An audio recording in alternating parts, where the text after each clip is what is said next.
अखंडमंडलाकारं व्याप्तं येन चराचरं तत्पदं दर्शितं येन तस्मै श्री गुरुवे नमः। सतयुग में जलंधर नाम का एक बहुत प्रतापी राक्षस हुआ। इनकी पत्नी थी बिंदा, जो महान विष्णु भगवान के भक्त थे और पातिव्रत धर्म को निर्वहन करने में माता अनुसुईया और सावित्री के जैसा थी।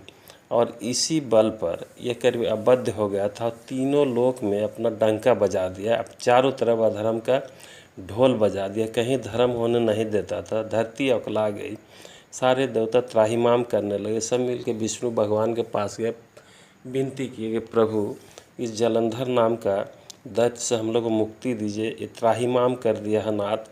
तब विष्णु भगवान बोले कि ये हमारे द्वारा नहीं मारा जाएगा, इसको तो केवल शंकर भगवान ही मार सकते हैं। आप पर हम सब ऐसा करते हैं, चलिए देवादिदेव महादेव के पास चलते हैं, विनती करते हैं। सब गए।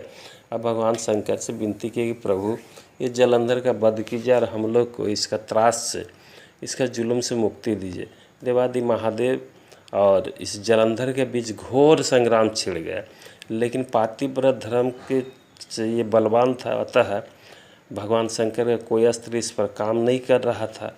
तब भगवान शंकर विष्णु भगवान से प्रार्थना की कि प्रभु कोई उपाय कीजिए, ये मर नहीं रहा है, हमारा हर अस्त्र शस्त्र इस पर विफल हो रहा। तब शंकर भगवान के कहने पर विष्णु भगवान तुरंत जलंधर का रूप लिया, इसके पत्नी बिंदा के पास आया, छल करके इसका पतिव्रत धर्म को नष्ट कर दिया। जैसे ही इस धर्म नष्ट हुआ, उधर शंकर भगवान जलंधर को मार दिए। चारों तरफ जश्न मनाया जाने लगा, तीनों लोक में डंका बजने लगा। जलंधर मारा गया। शंकर भगवान की जय, देवादिदेव महादेव की जय। भारी ये तुलसी जी को अचंभा हुआ कि आखिर ये कौन है।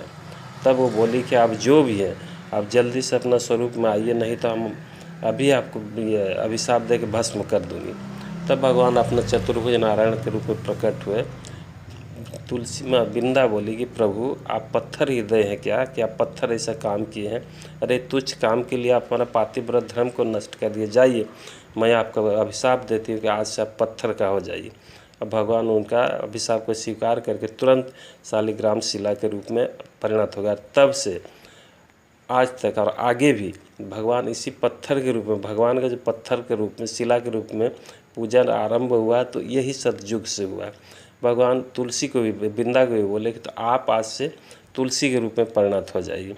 बिंदा तुलसी बन गया। भगवान बोले कि देवी आज से हम और आप दो नहीं, आज जो हम दोनों को अलग करेगा वो घोर नरक में जाएगा। इसलिए बिंदा के बिना भगवान का भोग नहीं लगता है।